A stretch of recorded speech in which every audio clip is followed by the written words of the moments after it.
That's what. What up? What up, everyone? What up?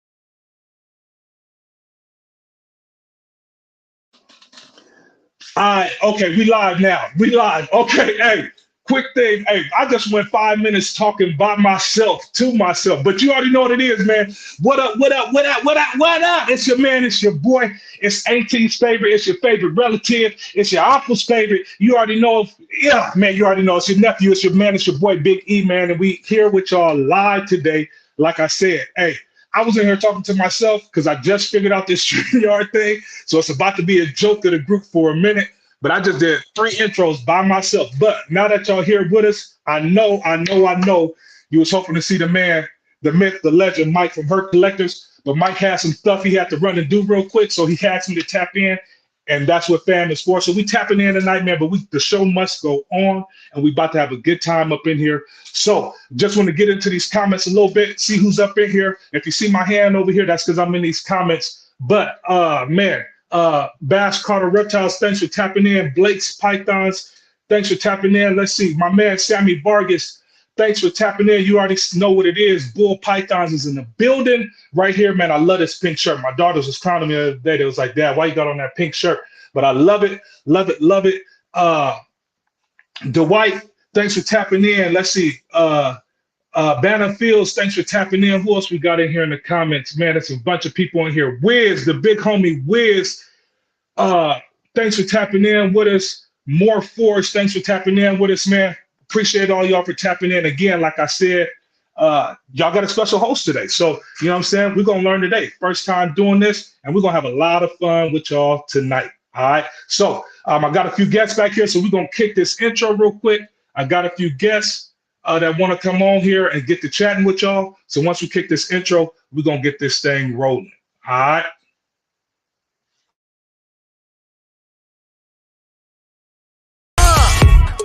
Baby, won't you listen to me? I got that flavor. I know you're dying to feed. I ain't no dancer, just got some hip in my feet. Now throw your hands up. Ooh, you bring the lighter, I got the fuse. You make a fire, I'll add the fuel. Follow my lady, just watch your shoes. Gotta turn the heat up. This cool. Who you know who looking like this for real? Who you know who looking like this? Who you know who looking like this for real? Who you know who looking like this? Who you know who looking like this for real? Who you know who looking like this?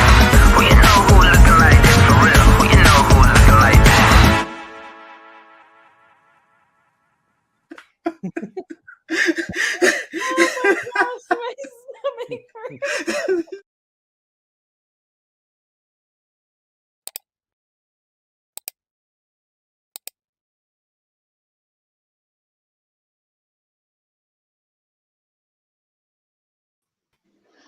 All right, there it is. What's up, y'all? Again, Just Ballin is in the building tonight. Man, it's exciting to be in here. Got the mans with me tonight.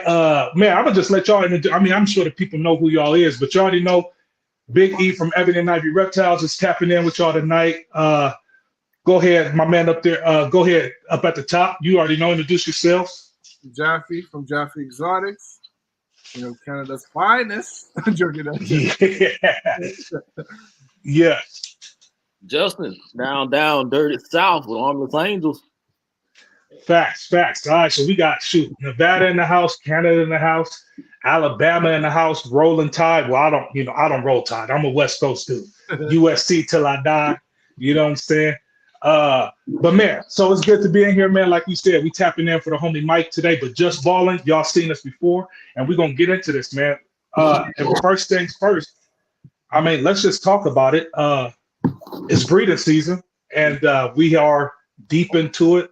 Some people have been breeding since, October, November timeframe. Some just started up in January.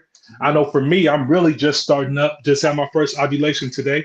And so, you know what I'm saying? How's you guys' breeding season going thus far? Yeah, so Justin, you go. So mine's a little late, as usual, though. Mine is late every year. I got just 2 ovulations so far. I'm doing probably about 30 pairs, hoping for 20, 25 clutches maybe. Okay, that's nice. That's nice. Yeah. This season for me is going to be a small one.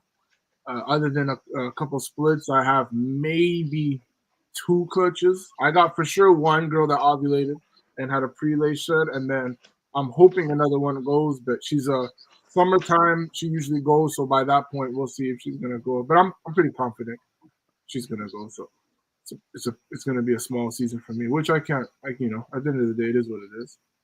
Yeah. Do you guys think that? Because I've been hearing it, everybody saying late, this, that, and the other. The first girl I got ovulating actually is a first timer right now, so I don't really know her cycle. Yeah. So usually, roughly around that year mark, they should be laying that next clutch if they're going to go. Yep. So is it that hold on, gotta let Anka in. I'm just tapped in. Let me let Anka in here. So with that being said, usually is the season really late, or are we just looking at, is it just a lot of new females that people are adding to their collection that are just now going for the first time? What do y'all think it is? Or do y'all really have like females that, laid 2 months ago last year and they build it right now and they really late from that year mark? Well, I actually got a lot of first timers myself, so I can't really say I don't really have any data on them. But like I said, though, my season is usually considered late every season. I have no idea why, but it's always like that here. That's interesting. Yeah, for me, I feel like from the first season back until now, I feel like my females, if they went earlier than they did the year before. So this season was definitely one of that. So this girl I had 3 years in a row, she's potentially going to give me I don't see why not, but she's going to give me a clutch for the 3rd year. And this year she was like, I think it's like 2 or 3 weeks earlier than last year in terms of ovulating. So I found that very fascinating. So we'll see. Most of my girls, usually when they go, they're earlier. If they've already went, they're earlier than the year before that. So, okay, so you kind of almost getting 2 clutches within that 12-year mark. Yeah, 12. Yeah, or 12 months mark. Yeah, it's still close. Last year I have the records for the first year till now. It's within 3 weeks, maybe at most. But I've heard some situations where someone got a clutch October, let's say, and then the next clutch they got from that same female was like August or some shit like that. It's like, damn, that's almost what is that? That's basically a double clutch within a year. Right, yeah, that's crazy. That's almost like on some colubrate status. Yep. Yeah. What's up, man? Thanks for tapping in with us. You know what I'm saying? Go ahead and introduce yourself, man. Absolutely, man. Stephen Jones, Whittemore Constrictors, man. How everybody doing out there? For sure. So we just really getting into the, basically talking about the beginning of the season or whatever, where we're at in the season. This is your first year. What's been going on with you? Like, what have you been, as a first year guy, what is it that you're looking for right now in your girls or whatever that you're trying to breed? Oh, right now I was looking at my Wookie. I got my Wookie bred to a few females. I got it to a clown, head hypo. I'm trying to get some hypo over in my Wookie game. And also got my DG boy. I got him going to my my Inchy clown head desert goes. So my DG hypo boy going to her. So a few things like that, and some ciphers. We got some ciphers things I'm putting together, trying to get some get my ciphers over into the DG game as well. Now you don't use ultrasound, right? Not at the moment. I think next year I'm gonna go ahead. This year, I think by the end of the year, I'm gonna go ahead and buy ultrasound and start ultrasound.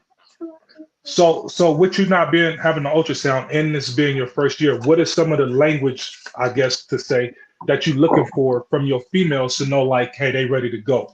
Is it you just going off of a weight and you pairing them, or what you looking for? Basically looking for a lot of the bowl wrapping and the things of that nature, and still trying to learn to do some palpay and stuff like that, messing with my nephew Justin over the Armless Angels. But yeah, basically just watching, paying attention to their signs. Right. Yeah, Justin tried to give me this palpate 3-4 years ago, but I can't do it. I can't get it. I'm struggling, bro. I'm struggling. I don't get it. I don't get how you can feel them. Like I could feel them once ultrasound the girl, and I understand she's at, okay, I'm seeing 18 millimeter follicles on this ultrasound. Let me put her back in, but let me see if I could feel them. Then I can actually start feeling the lumps and whatever. But prior to, just to be like, oh, she building, I'm not searching for no lumps just to see if she's building. It ain't working for me. Are you trying to do it with bare hands? No, I do a paper towel in between, you know what I'm saying, and that. But I don't know. Yeah, I hate the feeling. I feel like I've seen some videos, they get that female squished like this just to palpate. Like, I don't want to pot no follicles inside of her, you know what I'm saying? Babies, see, that's my problem, Jeffy. I think I be squeezing too hard, man. They might get overdosed by old school strong. Yeah, no. I said no.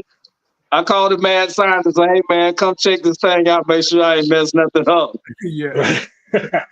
Hey, so I'm looking at the comment right here, right? I mean, that was going to be one of the questions I was going to get into you with. So this is really a question that you, Keys put on there, that you just got that Monarch G Strike, right? First off, talk about this is your first season right here, right? Absolutely. So your first season, basically brand new. You just invested in a crazy animal.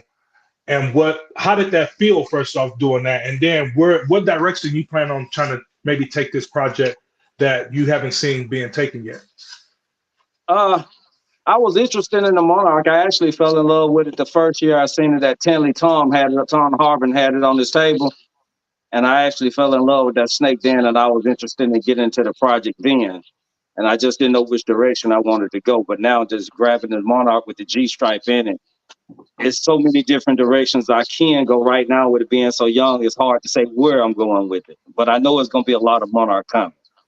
Yeah, and that's a female you picked up, right? Absolutely. Okay, for sure. Yeah.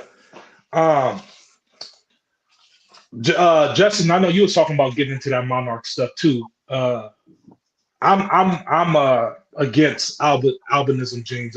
They don't really vibe with me, but with the Monarch with you, where you say, I mean, you got a lot more experience. How you doing there? What's up, Karan? So what you having that more experience, right? Where do you see, I know, because you talked about maybe getting into it, where you see in that project going, and why would you at this point get into that project with the collection you already got?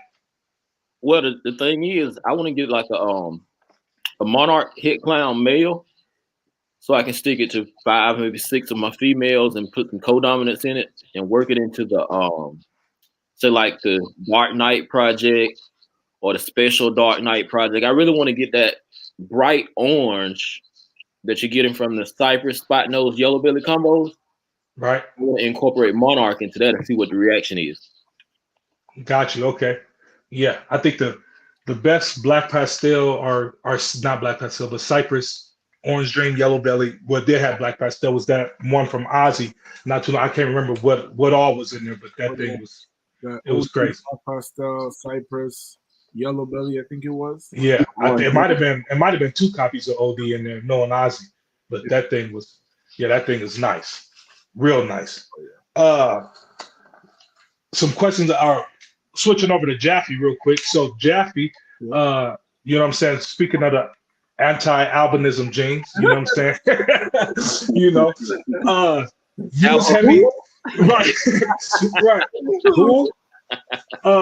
You know what I'm saying? Elaborate with us a little bit on your process, because we all know you was, at least within this group, deep in ultramel when you first got in it for the last 2 years or whatever, deep in the ultramel project.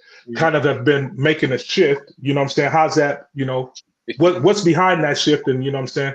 where you going with it now? You know what I mean? First, I'm gonna blame you guys for getting me into DG. So with me, the reason why I was in albino at the time, or ultima at the time, is I seen some combos I really liked, and at the same time, I was able to see them in person, right? So obviously, you're gonna like what you see in person. So I jumped on it and working it. I've had amazing time. This is actually the first time I've ever saying this on camera. So I've actually had an amazing time working with the gene. But from the stuff I've seen, my group, you know, all my big bros showing me, I got this, I got that. I said, shit, like I ain't got no space in my collection for DG. I got no space in my collection for XYZ. So I'm like, and then as you guys know, I was debating it, and then I said, you know what? Let me flip this shit upside down. So I ended up basically getting some DG stuff, and then from then on, it was just an addiction. You know, you guys know how it goes. You buy one, then you're like, shit, I need this one, I need this one, I need this one. And with that being said, I ended up going. We went to Will Spot, and I seen the DG puzzle. Oh yeah. I came back and I said, yeah, you got to go. We do it DG puzzle. So from then, I just went crazy for puzzle, and then I was able to sell some stuff. Like I said, nothing wrong with Ultima, nothing. I actually still enjoy it, but for me, I want to stand out, right? So for me to stand out and really make an impact on the industry, I want to work on something that's not really worked with. And at the same time, for my group, you guys don't have it. So if you guys ever need anything from that project, obviously we can trade, we can sell it within the group and all that. So you guys know I got you guys covered for that. So with that being said, it's just, you know, stand on my own and kind of, you know, really show the world what Jaffe Xotics can really do.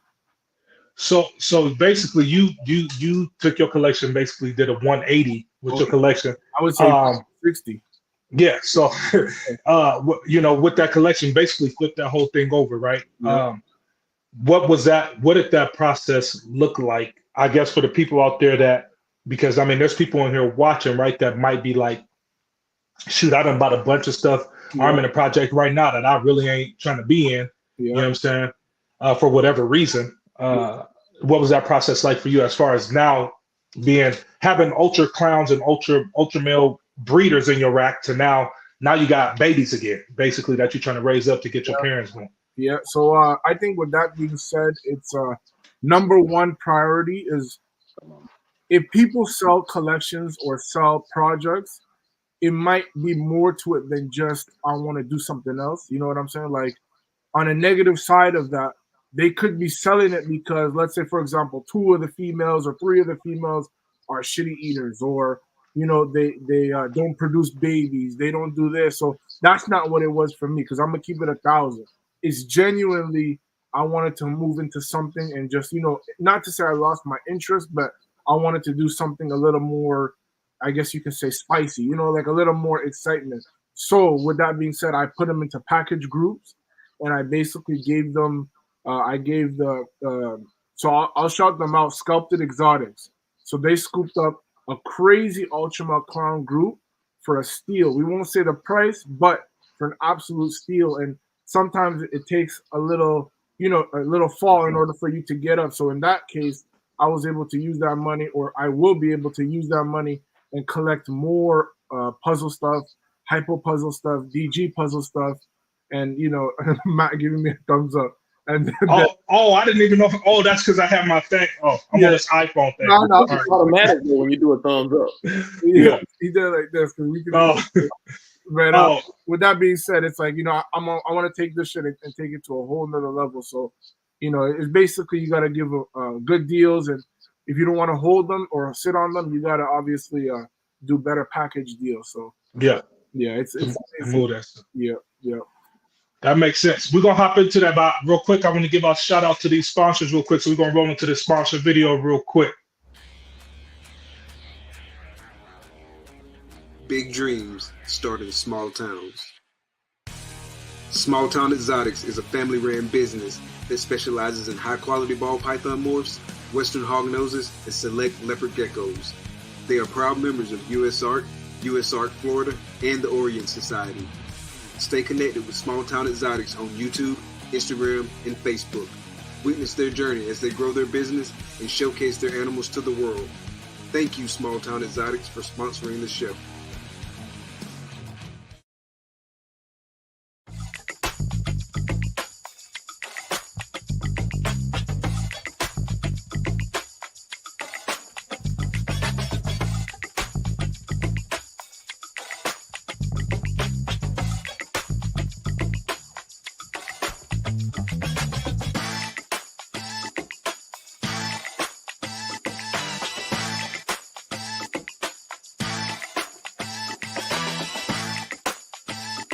Art comes in many forms.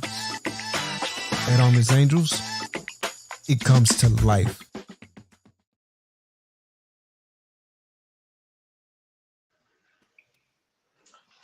Shout out to those sponsors, Shane at Small Town Xotics, and then the one and only Mr. Justin Thomas over there at Armless Angels.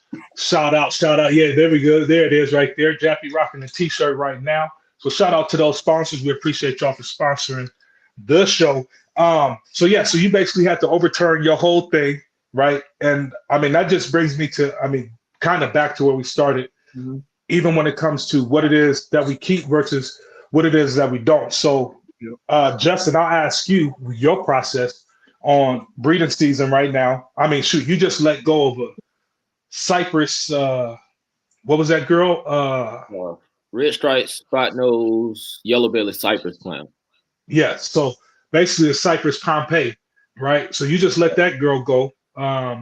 She hit the auction block not too long ago. So what is your thought process and how do you process, especially with this season coming up, you're about to be making some crazy stuff.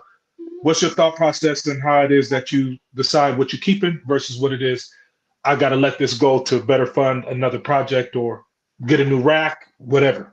Right. Well, if it's something that furthers my project, I'll keep it as a holdback and I'll sell everything else. But I mean, just because I stick an animal in that holdback rack is not saying that I'm gonna hold it back permanently.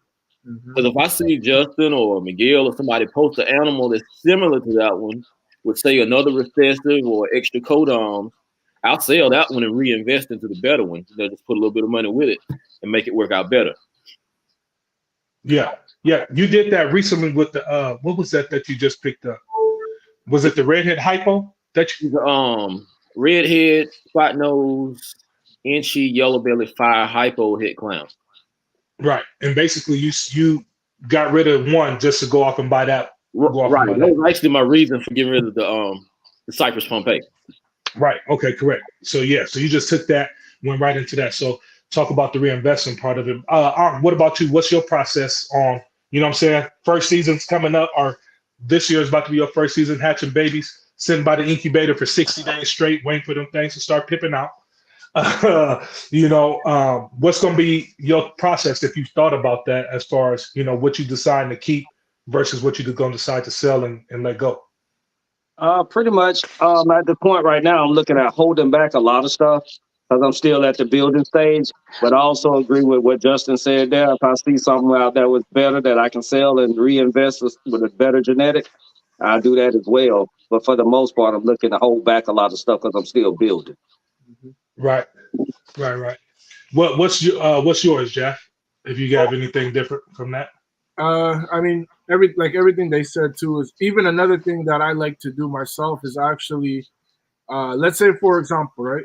I'm trying to produce DG, so we'll say spot nose yellow belly DG clown, right? And I have a double head to, let's just say whatever the case is to produce that combo.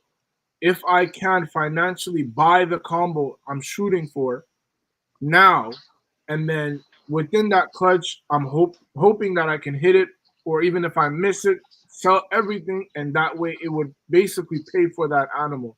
That's another thing I do myself, because sometimes it's always better to purchase an animal up front if you're still people will be like, oh, I don't need to buy this because I can produce it myself. And then when they shoot for that combo, they miss.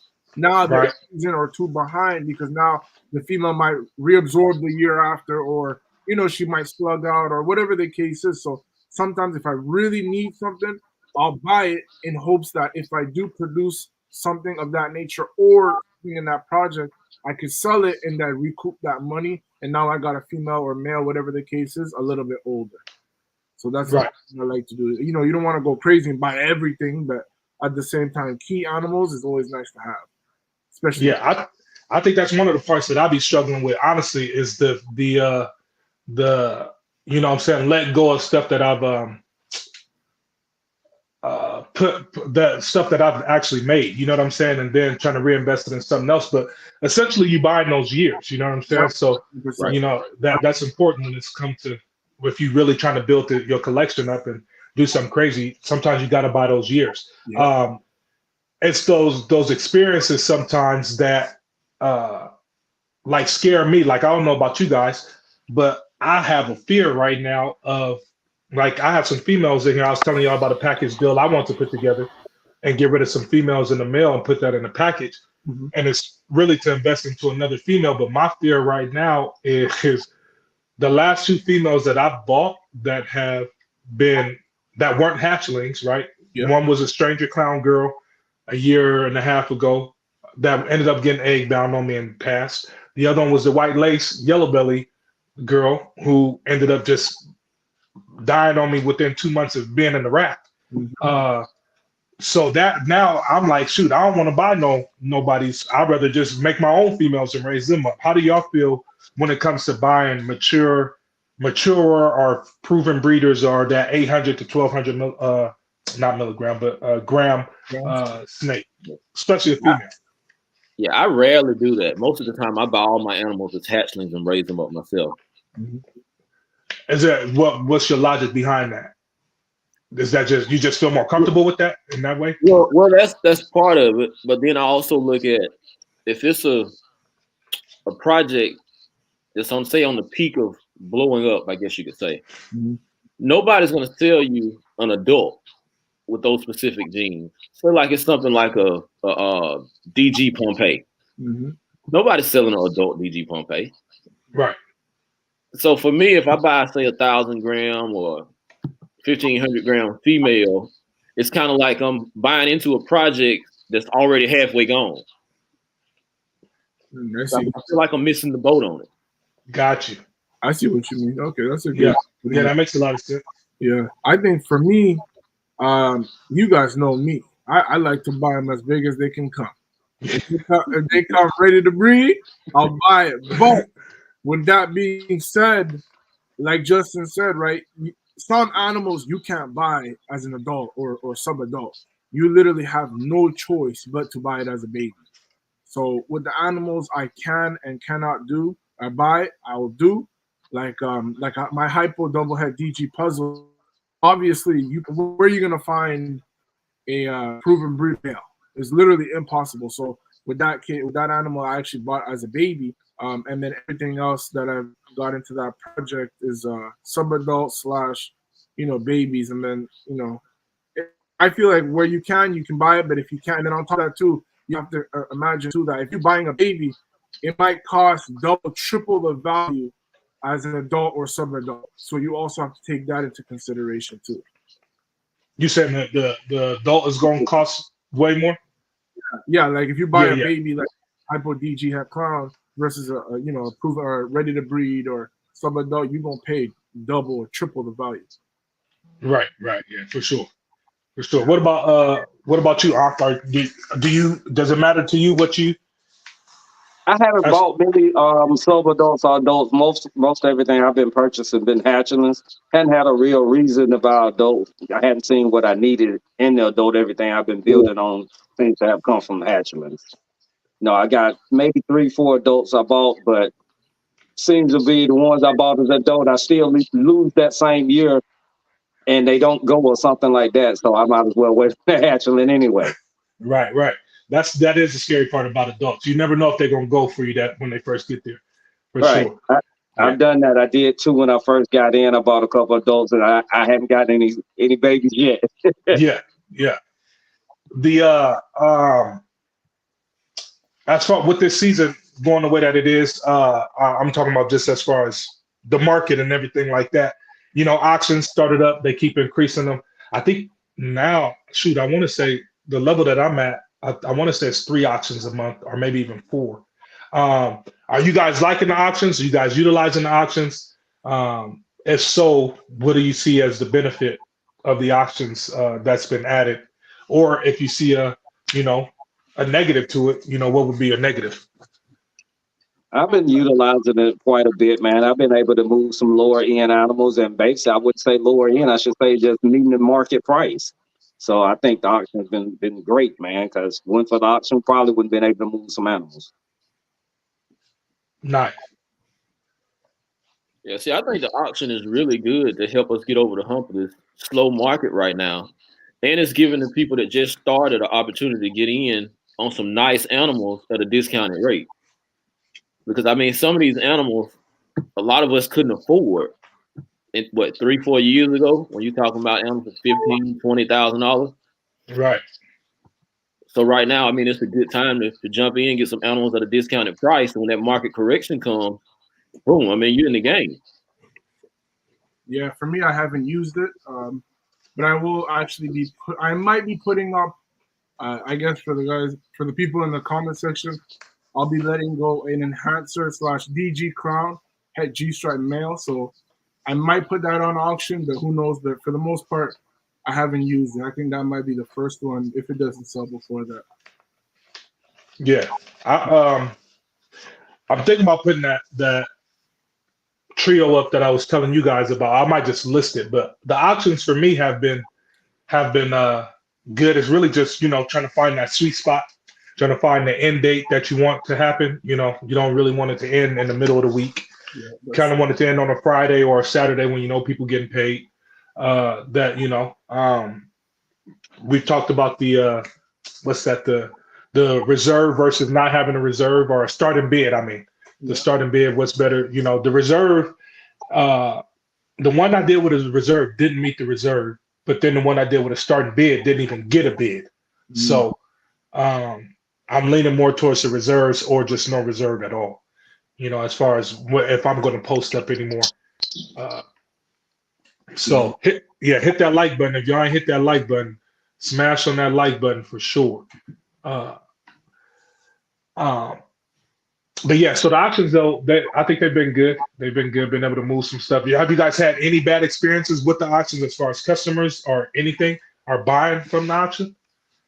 No, I mean, I hadn't had any bad experiences with it. I mean, I had one animal that didn't get any bid hits, but I mean, that's basically me toying around, like you said, with the starting bid or the reserve.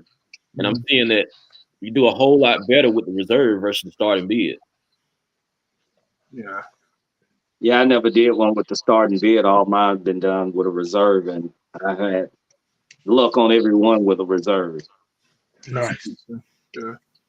I don't know. I've never bid or bought an animal or listed an animal, so I'm curious to see how it works. Though it's just as I also I'm in Canada, so even with that being said, I feel like I might be just overthinking it, but I feel like because I'm in Canada, people might not bid on the stuff that I have or potentially will have. That who knows? We'll see when the time comes. But I think. Sorry, I got an eyelash or something in my eye. I think that's going to change though with the because I've even thought about that. I seen somebody putting stuff on auction that was from Canada. But now with I don't know. I feel maybe it's just my knowledge in it now. But as far as the getting the shipments across the border and whatnot, it's not. I mean, this season now, the weather's warm, so this shipment's going across every month. Oh yeah, you know what I mean. So I think right now will be that time for sure. Yeah, basically, if you guys are like in the comment section or anybody watching, if you guys are looking for an animal in Canada or vice versa, there's a service actually right now, Reptile Hub International, INTL. She's actually based out of US, and she's actually doing exports and imports from Canada to US and then vice versa. So you guys can always hit her up on Instagram, and super smooth to deal with, amazing person. So it's not hard. It's just a difference of time. You guys in the States, you order something today, you get it Tuesday or Wednesday. For the export, it's you gotta wait a couple months. But even at that, what's a couple months when you have to wait 2 years or something for the animal to be female to be breeding? So much of a wait time. Nice. Yeah. I saw that up in Will's Patreon when you was putting it up in there. So I'm be using that if I got to ship anything out. Yeah. For sure, using that service. I'm gonna knock out these. Take a break real quick and knock out this last sponsored video real quick. Stay tuned because we'll be right back.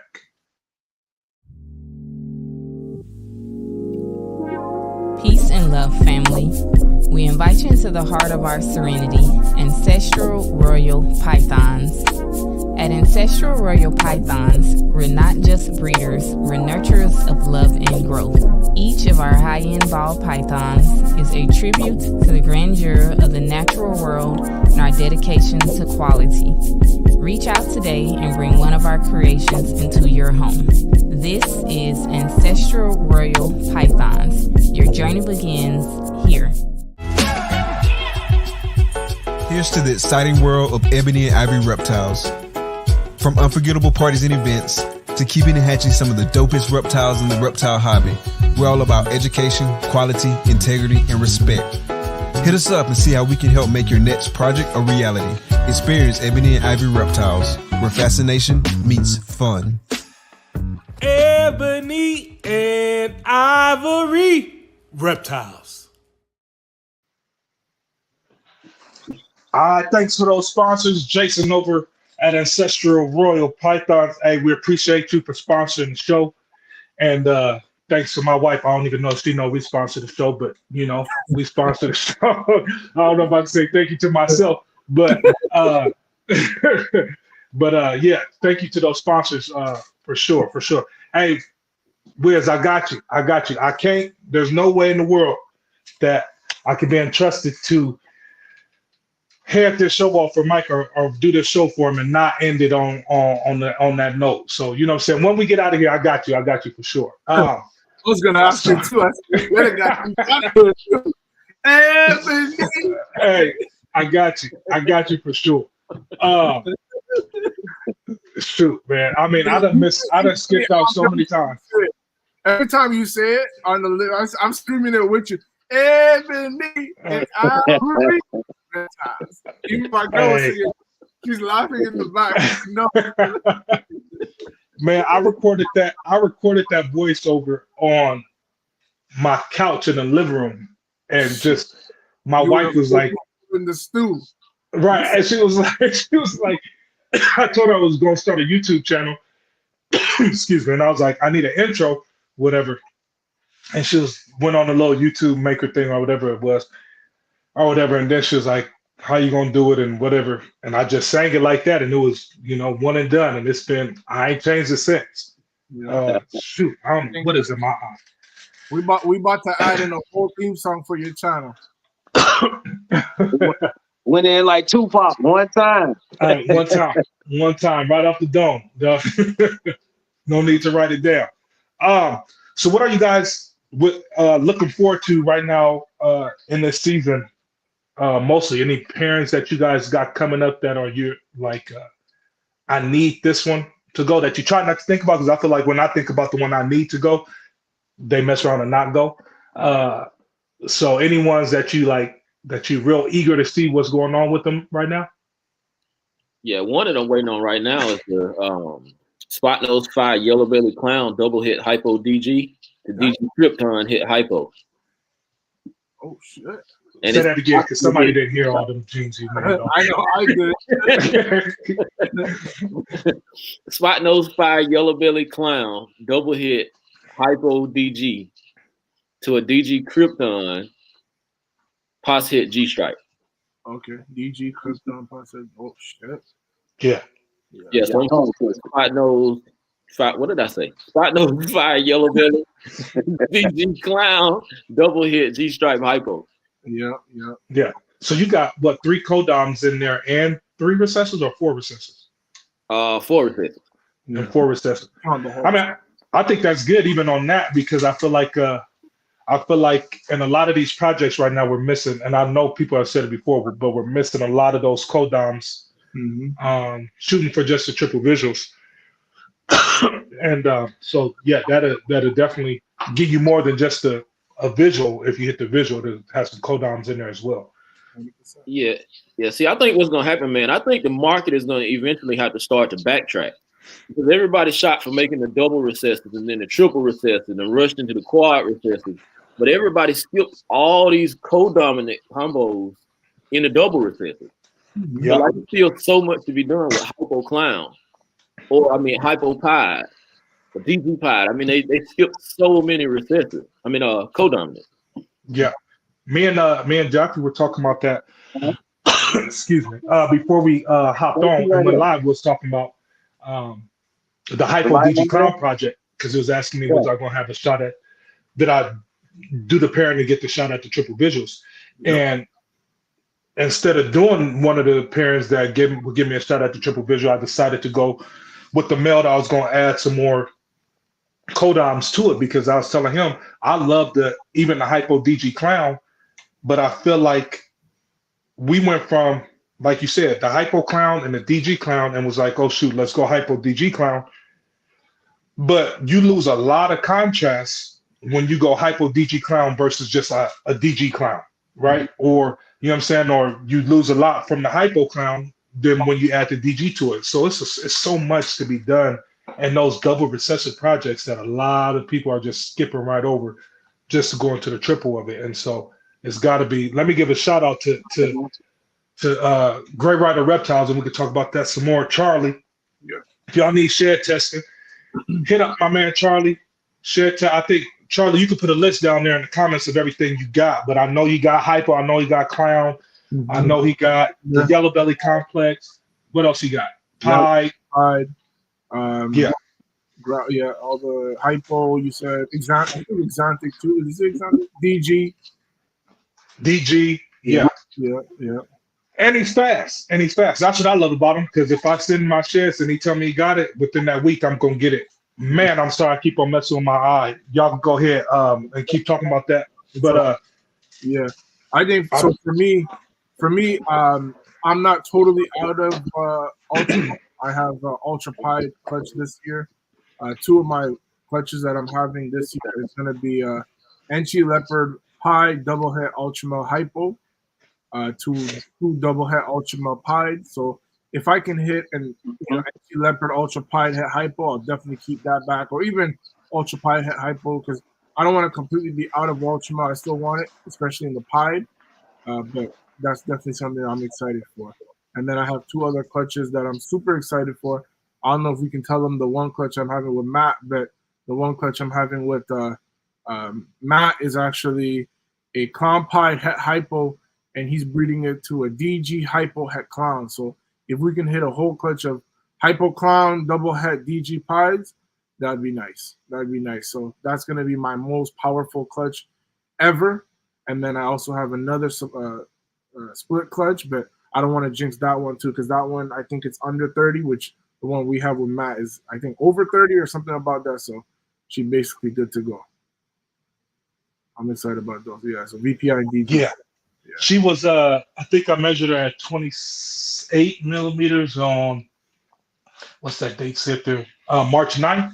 Okay. March 9th, she was 28 millimeters. So, yeah, I'll probably check her again at the, in April, the beginning of April or whatever. Make sure she went over that 30 mark. Yeah. But yeah, so she should be good. And I'll be laying here soon, because that's going to be a crazy, crazy clutch for sure. For sure. Uncle, what's up?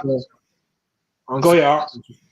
Yeah, I got that Hurricane, my Hurricane double head hypo DG Clown 50% head hypo. I put my DG board to that, and I'm looking for some good stuff out of that one. My DG hypo head clown. So hopefully I can get some good stuff out of that. And I got my Wookiee boy, the Black Pastel Red Stripe Wookiee head clown. I got him going to my Batman girl. So I'm expecting that, and hopefully have a decent season with that. That's gonna be nice. Nice. Yeah. I mean, other than the one I got with Jack, I mean, I got some stuff that I'm really excited about. Just a lot of building blocks. So really, as far as the paint stuff goes, Jackie hopped in the puzzle this year, and I hopped in the paint. hard this year. Mm-hmm. I copped in the Monarch, and Justin was already in everything. So, I'm just the paint stuff that I got going this year. I'm really excited about that, and so just trying to hit that heck of hard, and then sell a bunch of stuff so I could invest more in that project. I think it's got a lot of potential to do some crazy stuff in the Hypo project, in the Clown project, and in the DG, all just in those double recessives by themselves. So, I'm excited about that one for sure. There was a question I had to ask y'all. Oh man, where'd it go?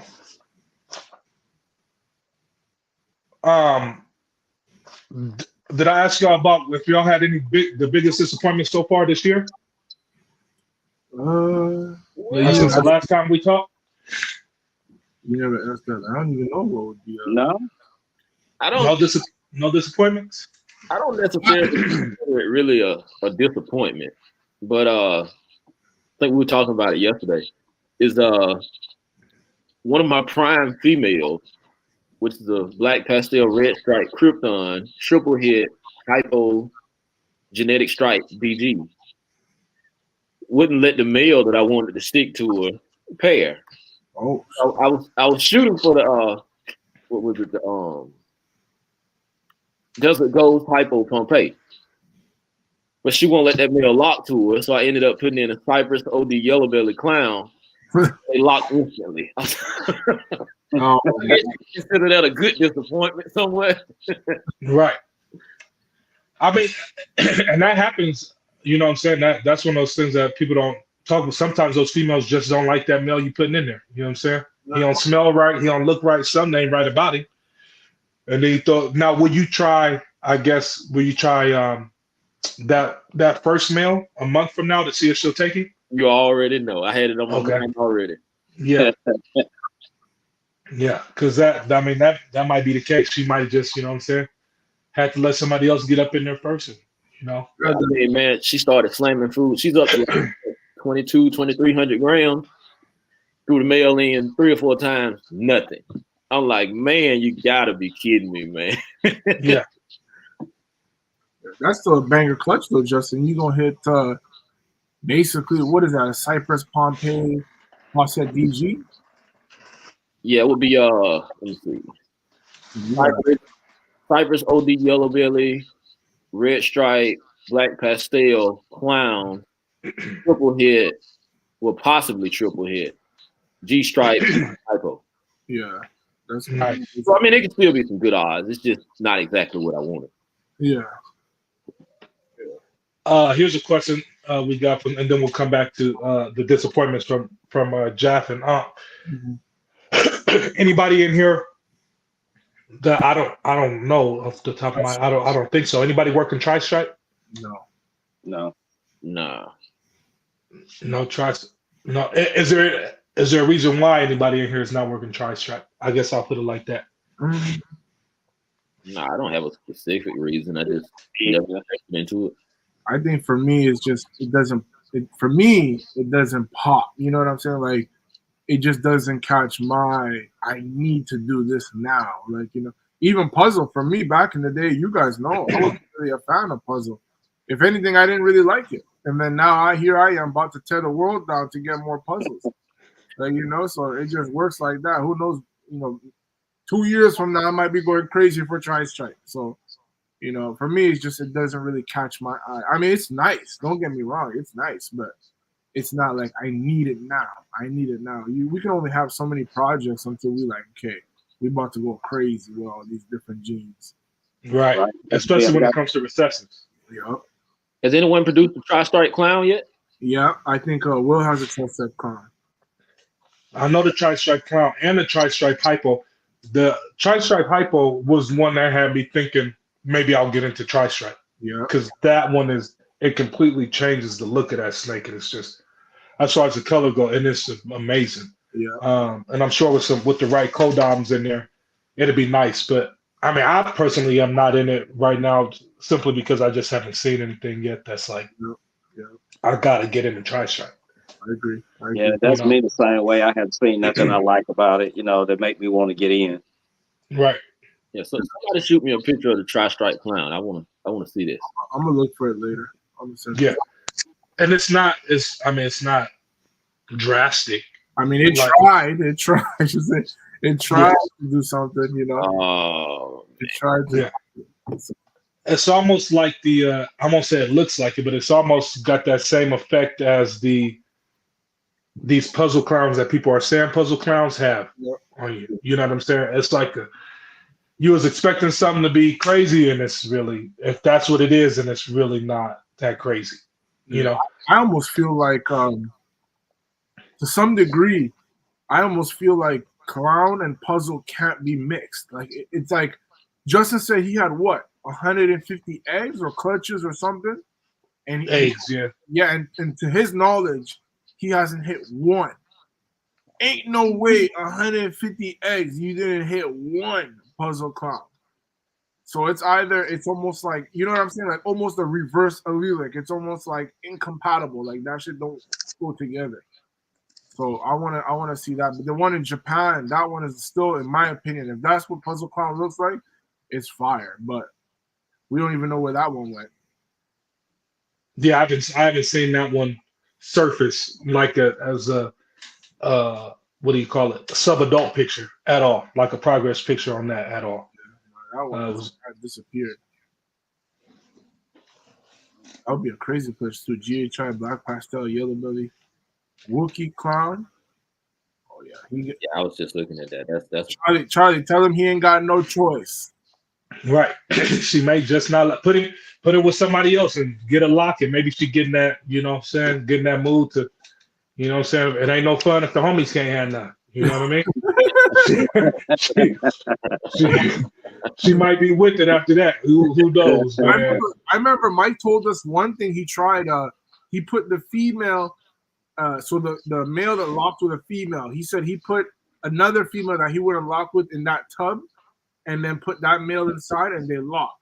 So Charlie, maybe try that out. So replace the female that he's already bred before into the tub that the female, that doesn't want it, and then that way when you put that male in there, it might even be him. It might not even be the female.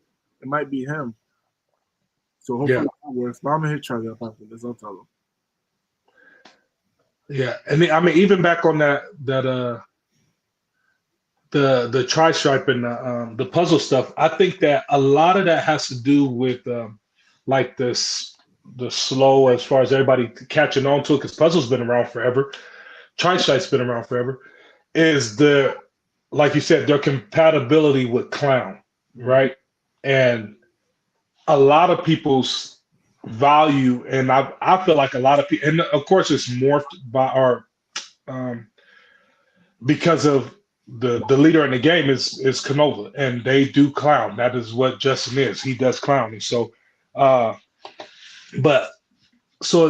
feel like it's kind of tainted everybody's view in the market, as if it don't go with clown, then it just don't go. And I don't know, like I just feel like puzzle got so much potential with DG and Hypo, and even diving into paint. Like I like paint clowns, but paint clowns ain't got nothing on paint Hypo to me. It don't have nothing on it, and the stuff that you could do with it.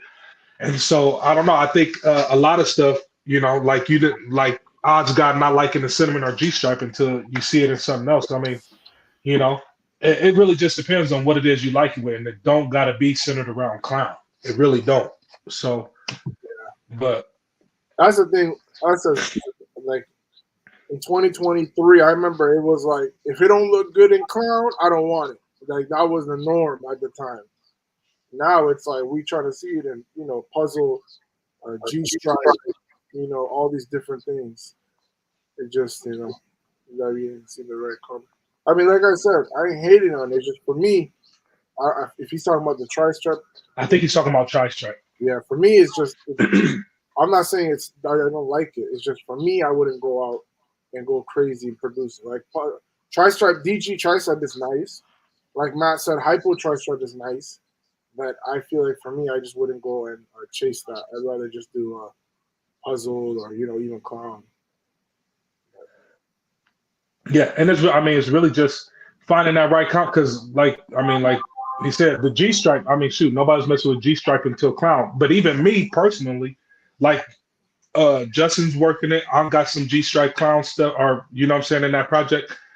Y'all know I'm not a fan of the G stripe. I haven't seen a G stripe clown yet that's making me like, all right, I got to get into this G stripe mix. Yeah. I just haven't seen it yet for me. You know what I'm saying? And it does stuff for other people, but you know what I'm saying? But that's the beauty of it. If you can get your mind wrapped around, all right, you know, how can I make my own path with this, with what it is I'm trying to do? So, you know, well, let me see. What was Antoine saying? The recessive. Yeah, that's what I'm saying.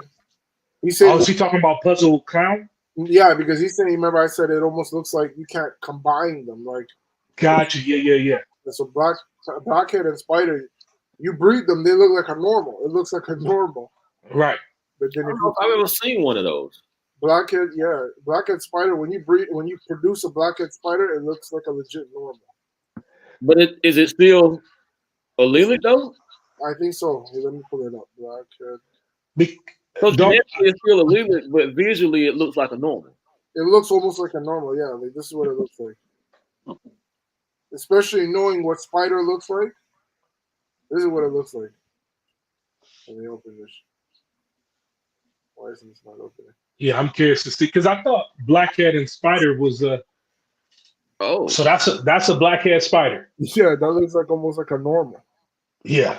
It doesn't Yeah, look like a blackhead, and it doesn't look like a spider.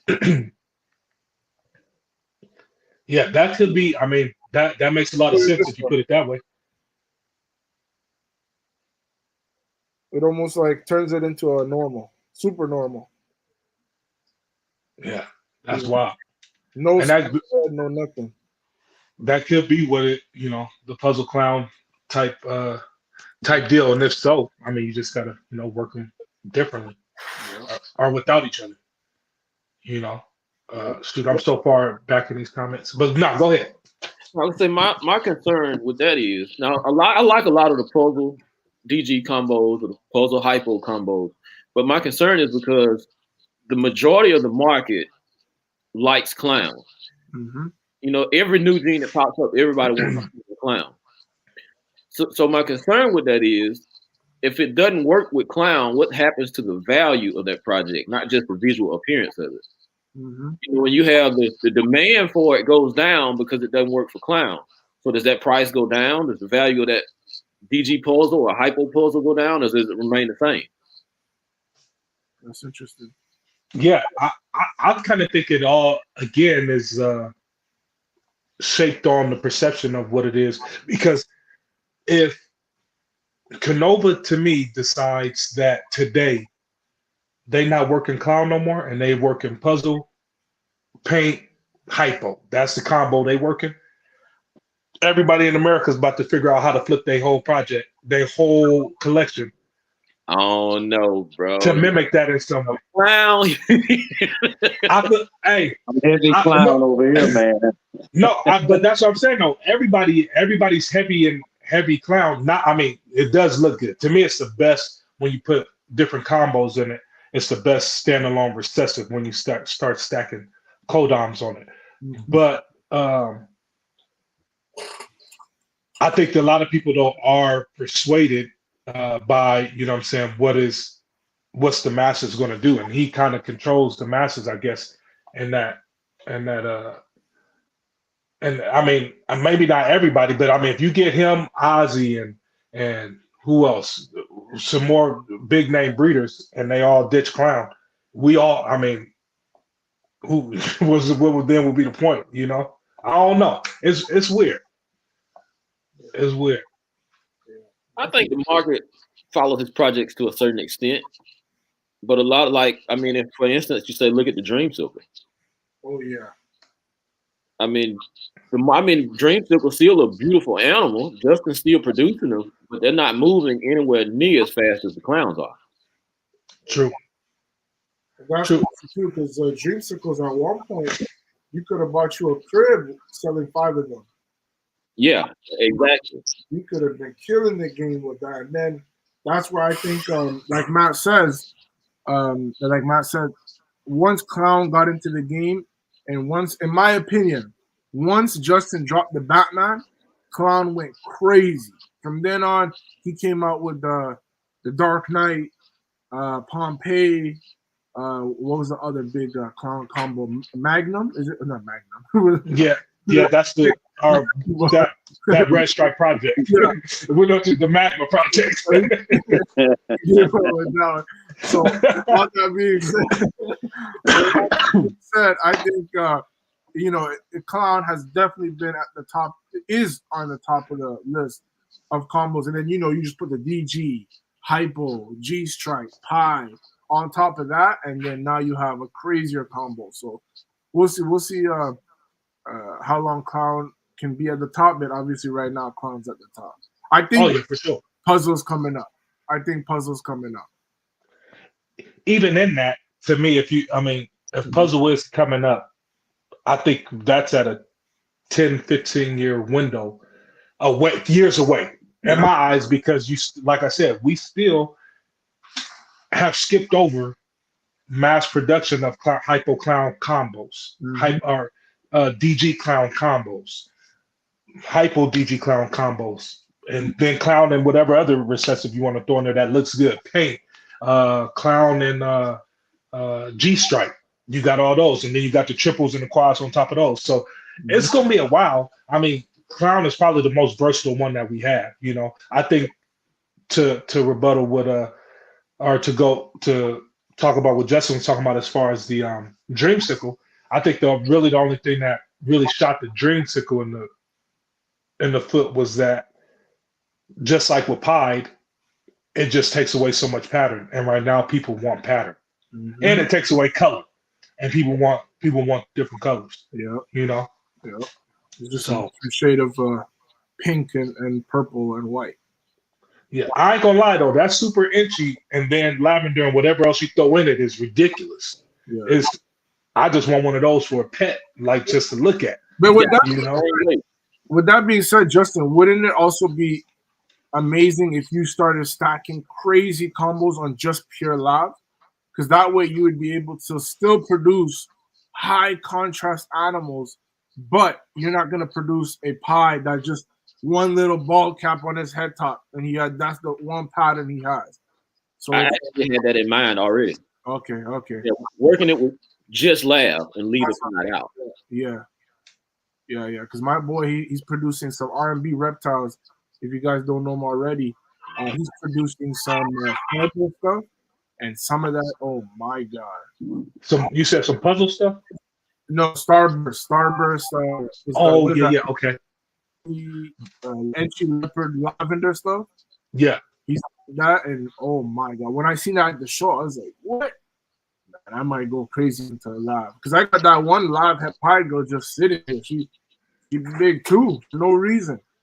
So we might, that's like the definition of a pet snake, like something where you could sell all day at shows and still be able to make good money from it. You ain't trying to kill it in terms of produce lavender, this and this, you know what I'm saying? But you still producing some nice quality pet stuff. Nobody can deny just a lavender. Plain Jane lavender, to me, is still one of the most beautiful animals I've seen, especially when an adult. Ain't no browning out or anything like that. Yeah, see, I say the lavender combos are some of the most beautiful, affordable animals on the market. I agree. I mean, now when you add the pie to it and make these Dreamsicle combos for a lot of pet keepers, I mean, you push it out of the price range. Yeah. That shows we get them here. Like, you got lavender stuff, you got Dreamsicle stuff. That's all they want. Like, it's a wow factor. Imagine, someone who's not into snakes coming to your crib and first thing you show them is a Dreamsicle. Ain't no way they're gonna tell you that looks bad or that looks, they're gonna say, "What? That's real?" Like, 100% it's real. And the cool part is, like, as much as I would love to be able to have some of those, it's like it's hard to put a lavender, and because I know if even on my local shows, people be asking like, "Dude, you got any regular pies?" No, I don't have a regular pie. I'm not breeding no regular pies. Like, no, I'm not doing that. Like, but they want them though. They want them. So it's like, geez, man. So what do you do? What do you do? Like somebody else already said, like whatever the demand is, that's what you got to go with. You know. Yep. Somebody said something about monsoon clown up here. Is anybody even in the chats working the monsoon clown? Because I know none of us is in that, right? No. Are taking a leap into that project? Nah. Yeah. Do y'all see potential in it? Or go ahead, Jeff. No, I was just gonna say I feel like I guess that goes to answer your question. For me, I just feel like for the price point and what you can produce is just not for me. You know, it's I think if I'm going to work a monsoon, I would do monsoon clown stuff, but that's just because, you know, who wouldn't want a monsoon clown in their collection, just running it to every clown combo, you know, like Justin said, right? At the end of the day, clowns are top. So if you can add a monsoon DG clown, imagine what you could do with that. And I'm talking about financially and collection-wise. You know, you'd be killing the game with that. So I think for me, it's like monsoon isn't a gene where I really want to, you know, go crazy in it.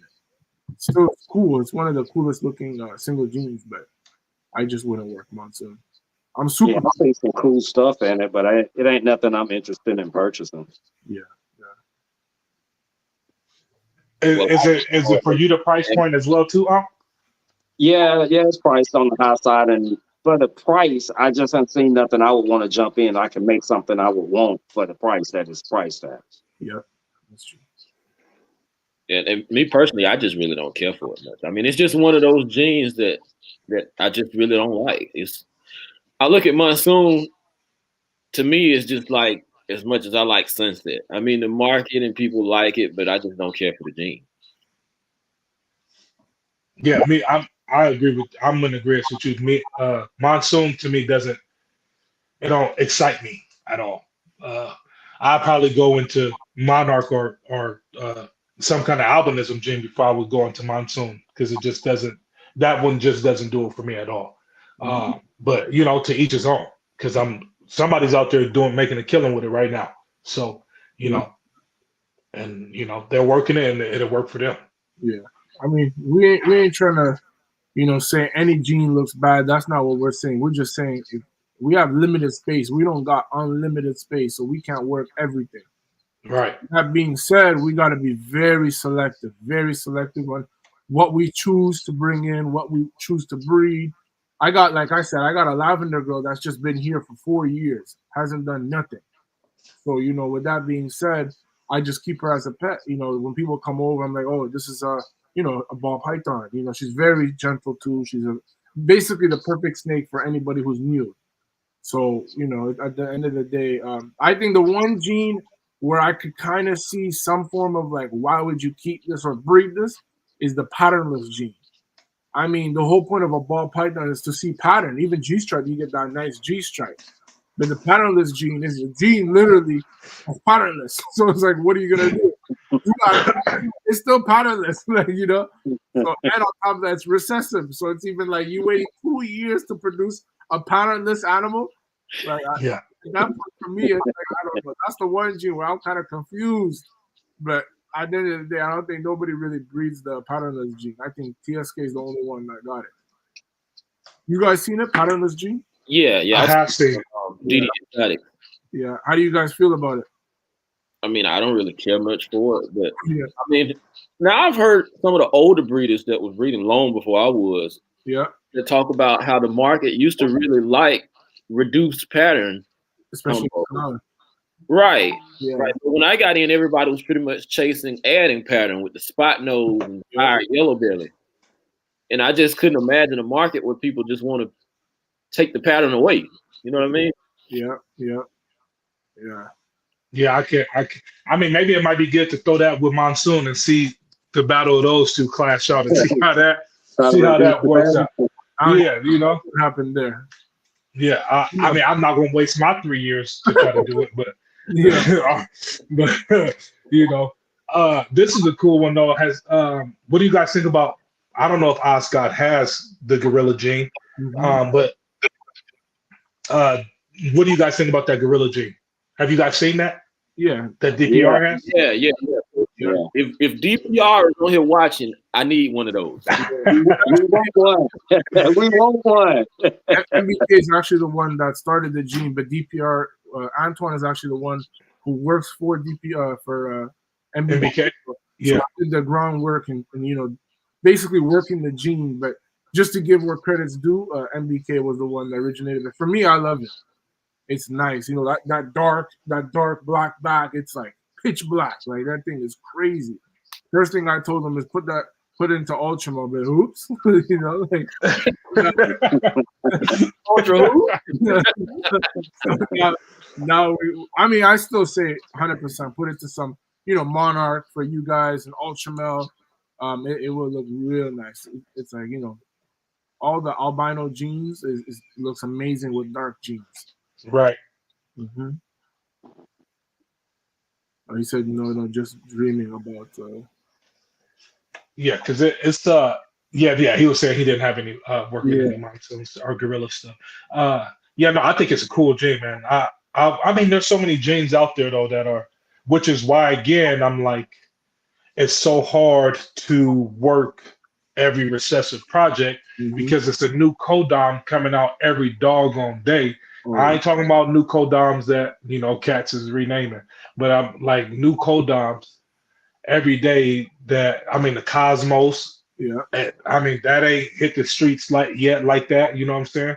You got all these genes that's out there, man. That I just really 4 to 5 recessives is all I could work, and then try to work all these codoms into those recessives. Yeah, Cosmos is crazy. Yeah. Cosmos is crazy. I think Cosmos might be the next big codom, in my opinion.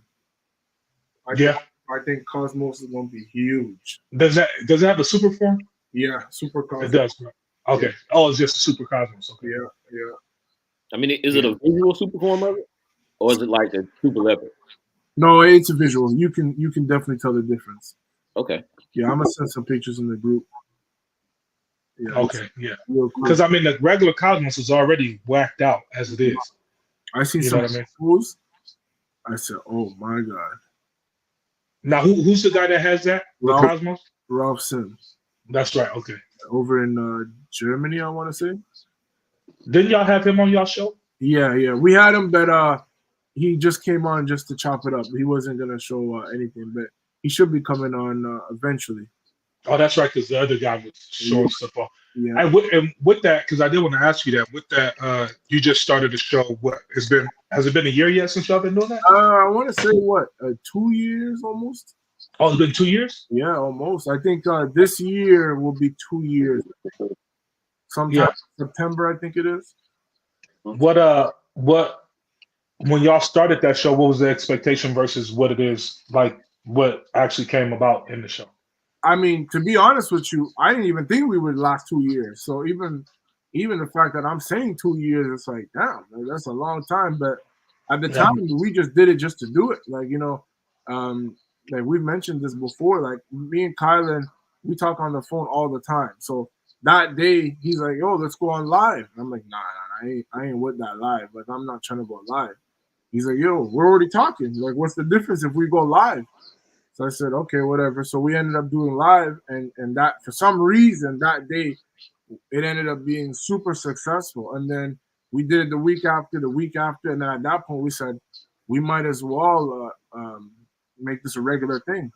And at the time, what we were doing was random people jump in, but because sometimes it felt like it wasn't organized to my liking, at least I want to say, because sometimes we'd be like, "Come on, tap in," and no one would tap. Right.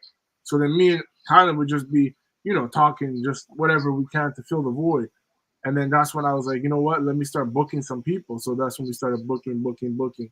And now we have, we pretty much booked all the way to summertime, I think. So nice. Yeah. So it's been fun. I mean, it's also cool because we get to see different collections, right? The way we wanted to structure it was something that's not anybody else is doing. So that way we can stand out. Because, you don't want to be doing the same thing someone's like, "Oh, you're just doing what they're doing." It's like, nah, we wanted to be brand new, fresh, just something else to bring to the table. But Yeah, we enjoyed it. That's what's up. Yeah, nah, I definitely enjoy watching y'all show. I I appreciate think that's the most I see out of people's collections that you would never see. it. Yeah, Get to see deep into their collections. yeah. So yeah, man, this yeah, I love watching y'all show for sure, for sure. Yeah. When we had Justin on that one time, Justin Kabelka. We had Justin on, of course, too. But we had Justin. We didn't have you on though, Justin. No. Okay, Nah, so y'all ain't had him on yet. we definitely gonna get Justin and Uncon at the same time too one day. But I think at that time you weren't doing shows, Justin. Remember you weren't. Yeah, Still don't. yeah, I know why we didn't get Justin. We didn't get Uncon. So, with that being said, when we had Justin K on, he was like, "What do you guys want to see?" And we're like, "Shit!" The comments was going crazy. Lace this, lace that, comment. Yeah. So we can't even read it. We're trying to read like what so we're gonna have sneak peek for everyone. We're actually gonna have it's already been confirmed. Justin Kabelka is gonna be on the week of Tinley. So that Wednesday we're gonna have Justin on again. So you guys can, make sure you save all the combos you want to see. So then by that time you're gonna see them at 1,500 grams. If they came out now, they're gonna be 1,500 grams right there. And make sure you guys ask us. So that's gonna be an exciting episode. Yeah. So that's gonna be before the October 10th. Yeah, right. Like literally the week of. Dope. Yeah, that'd be nice. That's gonna be cool. Yeah, we're gonna have to do it like 3-hour episode just so you ain't leaving this facility. We gotta see everything. Yeah, that'd be dope. That'd be dope. Yeah, because I think I missed y'all last time when y'all had him on. I don't think I saw that one. Yeah. And the thing too is with our lives, we delete them right after. Right. So whether we had Justin, Ozzy, Prague Morphs in Europe, anyone, regardless of who we have, boop, delete right after. Yeah. So Y'all was basically all live. Oh yeah. And if I you still got to go on Keys, man. I did promise him that. say it again. So I still got to go on with Keys. I did promise him I would come on. Yeah. So that's another good channel too. Another good channel. Yeah. And I'll ask y'all that before we wrap up here. Jaffy's on. He's on social media a lot. Along with myself, I try to put out at least a video a week or whatever, even if it's just an update on what it is I'm doing up in here. Justin, you've been in what, this your 7th year breeding? 7. Yeah, 7th year breeding. Yeah. So do you not see a need for because you did get on Instagram, so you started getting on there. Do you see a need to do any more as far as social media goes for your business as far as you go, or do you see you doing that in the future as far as getting on more podcasts and all that kind of stuff, or YouTube or any of that? I mean, I might. Of course, I wouldn't do my own channel. If anything, I might go on some other shows, do some interviews or something. Mm-hmm. Yeah. I mean, I really just like posting on Instagram and posting on Facebook. And really, I like to post my snakes as pictures versus doing them on the live videos, because I feel like the live videos take away from the animals, because I can't really show it the way I want to. You know what I mean? I agree. Right. So you more of a picture guy than the reels. You don't like the reels. Right. Yeah. Because I mean, what about you? Oh, go ahead. No, I'll keep there and take 12 pictures until I get the right one. It's got to be perfect for me to post it. You know what I mean? Right. Exactly. Yeah. What about you, Ankh? Were you as far as social media and stuff and all that? I mean, you about to start hatching stuff out for the first time. Is your do you see yourself? I know you got Instagram and wait, you got Instagram, right? Or is it just Facebook? Yeah, I got Instagram and Facebook. Yeah. I see myself probably just doing a lot more posting and just maybe doing some shows. I don't never want to host a show or none of that. But I really like to do a show or so. I'm more so I don't care for the camera much neither. And then I don't have a lot of time. Yeah, right. I think people underestimate this. Even trying to put out a video a week is hard for me. I walk in here and I'm like, I swear I just showed this nigga on Instagram, so I ain't no point in doing no video about it. Like, you know what I'm saying? Just trying to figure out different content, to post stuff. It's a job in itself. So yeah, I definitely Yeah, every week shows. I salute everybody out there doing the every week shows. Celtic ball or Celtic balls, Celtic balls. Everybody out there doing theirs. You know what I'm saying? Keys got like 5 shows a week. You know, so it's a job, man. It's a job in itself. You know, yeah, I like what David said. I like the reels personally myself. I do like to do the reels. My picture skills is not the best. So if I could do a reels on the post for Morph Market, that's what Morph Market need to do. You need to create a reel section. You just post a reel up there, your animal for sale, versus a photo. You know, if they did that, I think you could post a YouTube video. Yeah, at the bottom. Yeah, you could do a YouTube video on there. But I wish they did. Tornado. I seen a couple of comments. Oh yeah, I did. See somebody did post something about Tornado. Yeah. I'm trying not to get Tornado and Cosmos confused. Yeah, Tornado's recessive, and that's the one from UK. Let me look it up real quick. Yeah. They both have a similar vibe to them, granite genes, but one is a codon and one is a recessive. For me, I like the video of Tornado. Was it Justin last year? Yeah, I think yeah. Yeah, Tornado's the one he picked up. I think. Yeah. 0.2 or something like that. That's this John right here. Yeah. That's sweet. Yeah. I like that gene. Yeah, that's nice. Yeah, that's and that's not a recessive. No, that's a recessive. Oh, Tornado is a recessive. Okay, the Cosmos then is not the recessive. Yeah, Cosmos is a codon. Yeah, no, I definitely Tornado. I mean, that's amazing. It just won't hit the market for me for another 5-6 years.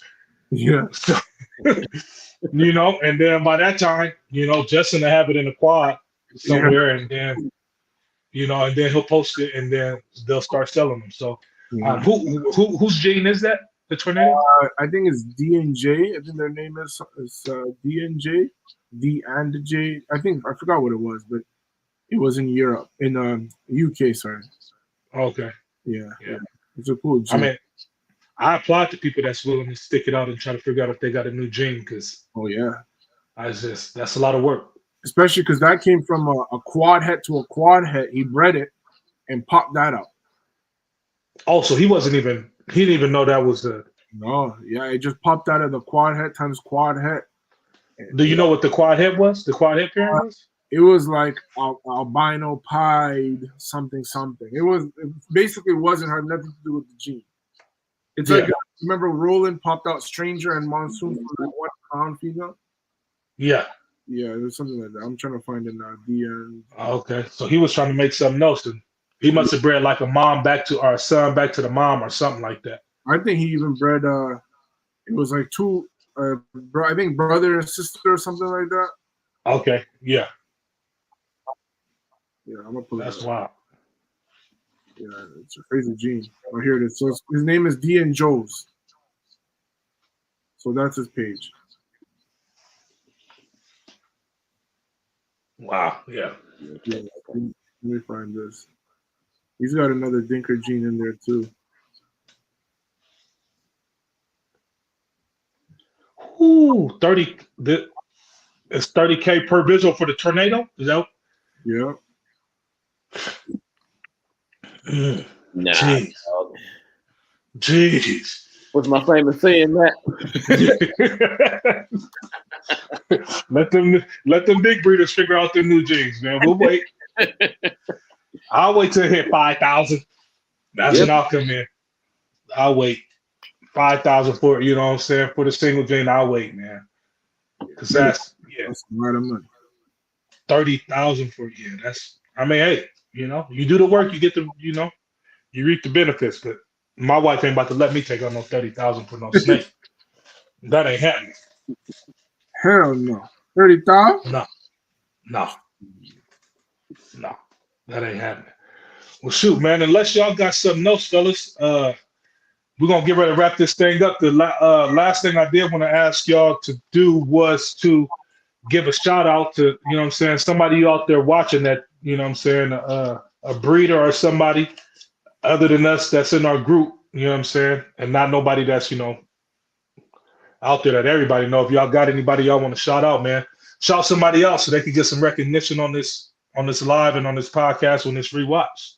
Yeah. I'm gonna double up on that, man. I'm gonna shout out my boy Miggy at Miggy Morse, and I'm gonna shout out my boy Ron at Windy City. Oh, you definitely took mine. Those my dogs. Hey, he do got that heat, man. Windy City, he don't be playing, man. He don't play at all. He do not play.